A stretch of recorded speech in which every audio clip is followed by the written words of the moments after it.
আবহাওয়ার খামখেয়ালিপনা চলছে। দক্ষিণবঙ্গে রোদ ঝলমলে দিন।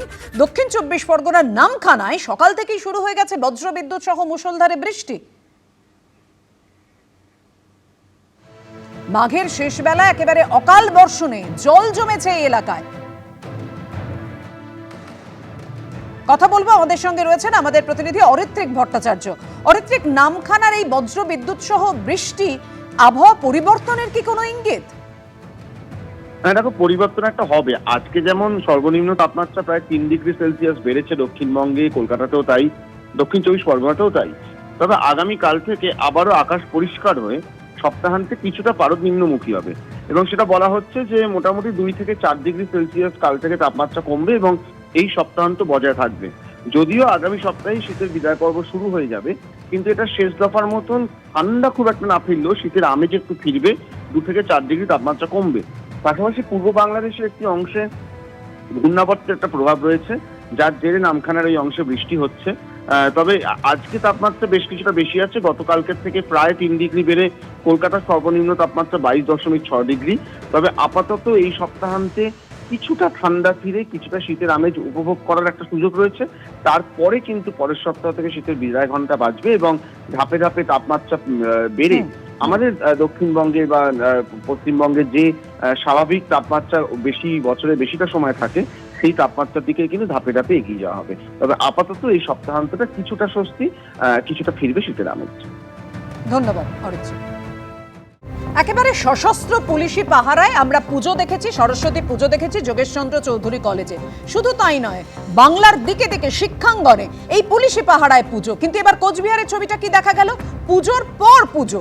রবি ও সোমবার ছিল এবছরের সরস্বতী পুজো, কিন্তু দুদিনের একদিনেও পুজো হয়নি কোচবিহারের দিনহাটার পিকনিধারা এপি স্কুলে। আর জানিয়ে মঙ্গলবার প্রবল বিক্ষোভে ফেটে পড়েন অভিভাবকরা। চাপে পড়ে অবশেষে বুধবার এই স্কুলে সরস্বতী পুজো হয়। আর অন্যদিকে সেখান থেকে 1.5 কিলোমিটার দূরে পিকনিধারার নেতাজি শিশু শিক্ষা কেন্দ্রে পুজো না হওয়ায় বিক্ষোভ দেখালেন স্থানীয় বাসিন্দা বিভাবকরা। যে স্কুলের প্রধান শিক্ষিকার নামই বিনাপানি, সেখানেই হলো না সরস্বতী পুজো। 1 বছর নয়, পরপর 2 বছর। আর এ নিয়েই ক্ষোভে ফেটে পড়লেন স্থানীয়রা।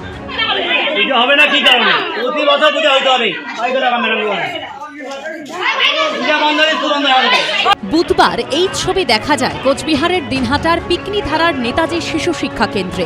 অভিযোগ, গত বছরের পর এবারও সরস্বতী পুজো হয়নি এই সরকারি স্কুলে।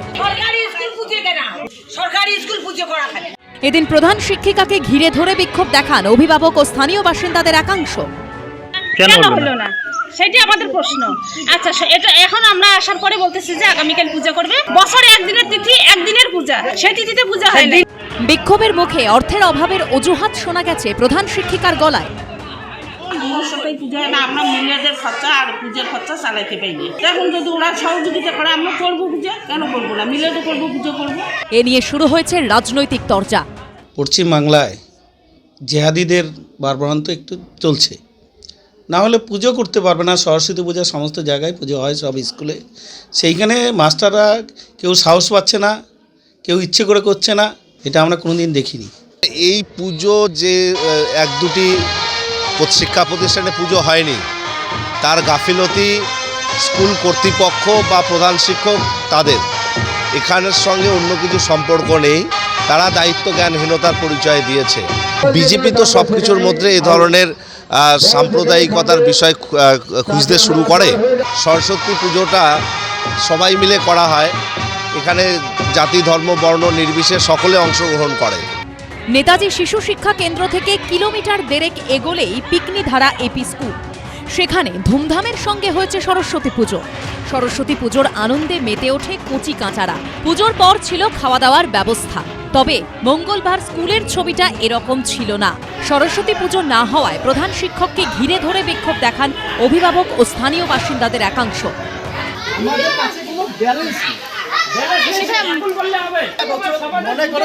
না না, একটা বছরের ফ্যাক্টর না, একটা বছরে কোনো ফ্যাক্টর না। পূজা করার মতো টাকা স্কুলে নাই, এবারে টাকার মনে কিভাবে পূজাটা করব? পয়েন্ট আছে। চাপে পড়ে বুধবার সরস্বতী পুজো করার সিদ্ধান্ত নেয় স্কুল কর্তৃপক্ষ। সরস্বতী পূজা আগামী 20 তারিখে হয় নাই না, রবিবার সোমবার তো 2 দিনই ছিল, এইবার এই স্কুলে হয়ই নাই। তারপর তাই সবাই আন্দোলন করছে যে কেন হলো না, আজকে আবার সেজন্য হইতেছে। এই যে সবজি কাটা হচ্ছে, সবাই বাচ্চা কাচ্চা সবাই আসছে, সবারই মনে আনন্দ।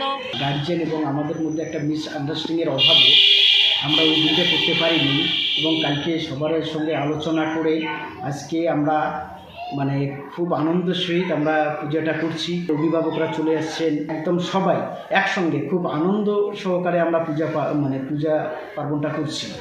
সরকারি শিক্ষা প্রতিষ্ঠানে নির্দিষ্ট তিথি মেনে বছরে একবারই সরস্বতী পুজো হয়। বাংলায় এই রীতি চলে আসছে বহুকাল ধরে। তাহলে এবছর কিসের ভুল বোঝাবুঝি? প্রশ্নটা থেকেই গেল। শুভেন্দু ভট্টাচার্যর রিপোর্ট, এবিপি আনন্দ, কোচবিহার।